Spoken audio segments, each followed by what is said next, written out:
Assalamu alaikum wa rahmatullahi wa barakatuh, mes chers frères et sœurs. Aujourd'hui, Inch'Allah, nous allons parler des mérites et de l'importance de la prière de Fajr. Mes chers frères et sœurs en islam, comme vous le savez, la prière est un des piliers de l'islam et par conséquent, elle est d'une grande importance. Et nous allons nous intéresser aujourd'hui à la prière de Fajr, la prière de l'aube et de ses mérites. Cette prière ayant lieu à l'aube, nombreux sont ceux qui ne l'accomplissent pas à l'heure. Ainsi, nous allons voir l'importance de cette prière en son heure, puis nous expliquerons ce que risquent ceux qui ne se lèvent pas pour prier. Enfin, nous verrons des moyens à mettre en œuvre pour nous réveiller.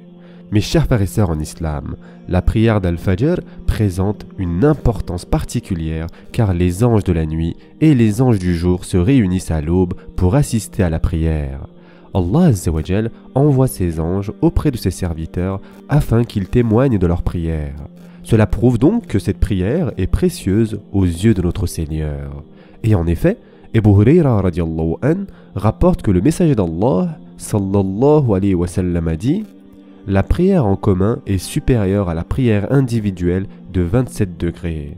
Les anges du jour et les anges de la nuit se réunissent au moment de la prière de l'aube.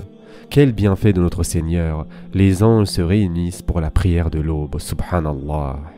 Abu Hurayra radiallahu an rapporte également que le prophète sallallahu alayhi wa sallam a dit: les anges de la nuit et les anges du jour se relaient auprès de vous et se réunissent à la prière de l'aube et à la prière du Asr. Puis, ceux qui ont passé la nuit parmi vous remontent au ciel et Allah, bien qu'il soit le mieux informé, leur demande: comment avez-vous laissé mes serviteurs? Ils lui répondent alors: nous les avons laissés en prière et nous les avons retrouvés en prière. Ces hadiths sont tous deux rapportés par Bukhari et Muslim. Ils soulignent l'importance de la prière d'Al-Fajr. En effet, la présence des anges et leur témoignage auprès de notre Seigneur prouvent que nous ne devons pas négliger cette prière. La prière d'Al-Fajr est importante pour notre Créateur, par conséquent, elle l'est aussi pour nous. De plus, la prière d'Al-Fajr est d'une importance capitale car c'est par son biais que nous pourrons voir Allah Azza wa Jal dans l'au-delà. Quel meilleur mérite que celui-là! Ce fait est prouvé et rapporté par Jarir ibn Abdullah radiallahu an qui a dit: nous étions assis avec le prophète sallallahu alayhi wa sallam une nuit de pleine lune. Il se mit à regarder l'astre et il nous dit: certes, vous verrez votre Seigneur comme vous voyez celui-là. Et il désigna la lune, et vous ne serez pas gênés de sa vision. Ne vous laissez donc pas détourner par vos occupations de la prière qui précède le lever du soleil ou de celle qui précède son coucher. Puis il récita la parole suivante d'Allah Azza wa Jal qui se trouve dans le Coran. Endure donc ce qu'ils disent et célèbre la louange de ton Seigneur avant le lever du soleil et avant son coucher. Surat Qaf, verset 39. Ainsi, mes chers frères et sœurs, comment pouvons-nous négliger la prière d'Al-Fajr quand nous savons qu'en lui étant assidus, nous pourrons voir Allah Azza wa Jal. La prière de l'aube est très importante et elle est porteuse des meilleurs mérites. Son importance est également prouvée par le fait qu'elle nous protège de l'enfer. Et en effet, Umar ibn Ru'ayba rapporte que l'envoyé d'Allah sallallahu alayhi wa sallam a dit: quiconque accomplit la prière qui précède le lever du soleil et la prière qui précède son coucher n'entrera pas en enfer. Il s'agit ici bien évidemment des prières du Fajr et du Asr. Comment pouvons-nous encore douter de son importance et de ses mérites? Cette prière est un bienfait pour nous car elle nous permettra d'éviter le feu de l'enfer. Et subhanallah, qu'espérer de mieux? L'importance de la prière d'Al-Fajr est largement prouvée par ses mérites. Quant à ceux qui ne se lèvent pas pour prier à l'aube, encourent de nombreux risques. Tout d'abord, il faut savoir que Shaitan urine dans l'oreille de celui qui reste dormir au lieu de se lever pour prier.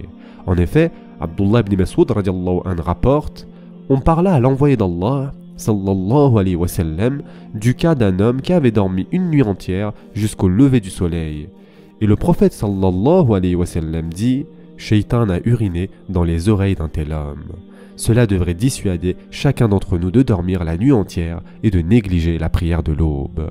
De plus, celui qui ne se lève pas pour prier encourt les nœuds de Shaitan, l'engourdissement et la mauvaise humeur. Il est rapporté d'Abu Hurayra radiallahu an que le messager d'Allah sallallahu alayhi wa sallam a dit: quand l'un de vous s'endort, Shaitan fait 3 nœuds sur sa nuque. Il frappe de sa main chaque nœud en disant: la nuit est encore longue, dors. S'il se réveille entre-temps et il évoque Allah, l'un de ses nœuds se délie. S'il fait ses ablutions, le deuxième nœud se délie, et s'il prie, tous les nœuds se délient, ce qui fait qu'il se réveille plein d'énergie et de bonne humeur. Sinon, il se réveille engourdi et de mauvaise humeur.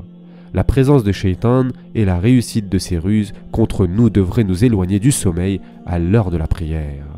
Voici mes chers frères et sœurs, entre autres, ce qu'encourt celui qui ne se lève pas pour prier.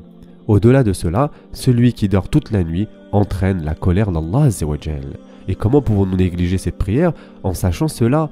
Tâchons de ne pas encourir la colère d'Allah Azza wa Jal et évitons les ruses de Shaitan en nous levant pour prier, Inch'Allah. Maintenant, comment nous réveiller? Afin de nous réveiller à chaque aube, nous devons garder à l'esprit que la prière d'Al-Fajr possède de nombreux mérites que nous venons de voir. Nous devons nous rappeler que cette prière est un moyen de nous adresser directement à notre Seigneur, et ce, en présence des anges. Nous adorons Allah subhanahu wa ta'ala, donc nous devons saisir l'occasion de lui parler par amour pour lui. De plus, le fait de prier à l'heure nous permet d'éviter le châtiment et la colère d'Allah Azza wa Jal, car celui qui néglige sa prière encourt la punition de son Seigneur. En prenant conscience que le châtiment et la colère d'Allah subhanahu wa ta'ala nous sont épargnés, notre réveil devrait être instantané. Par ailleurs, nous ne devons jamais oublier que nous sommes seulement de passage sur cette terre. Or, nous n'avons pas forcément tout mis en œuvre pour préparer l'au-delà. La prière est donc un moyen de nous armer pour l'accès au paradis, Inch'Allah. Pensons à la mort, cela nous sera profitable. Si nous devions mourir demain, nous ne manquerions pas de nous lever à l'aube pour évoquer Allah Azza wa Jal, n'est-ce pas?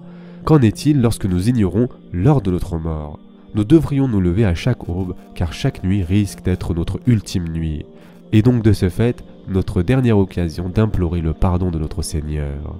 Ibn al-Jawzi a dit « Il incombe à tout homme sensé de se munir du viatique spirituel nécessaire pour le grand départ, car il ne sait pas quand Allah décidera de prendre son âme, et certes, il le fera sans le prévenir, ni quand il sera invité à comparaître devant lui. » Mes chers frères et sœurs en islam, qu'Allah Azza wa Jal nous épargne son châtiment et sa colère, puisse-t-il nous faciliter l'éveil lors de l'aube afin que nous l'évoquions, puisse-t-il accepter nos prières et nous accorder le paradis par sa grâce. Ce sera tout pour aujourd'hui. En attendant, prenez soin de vous mes chers frères et sœurs et à très prochainement, Inch'Allah.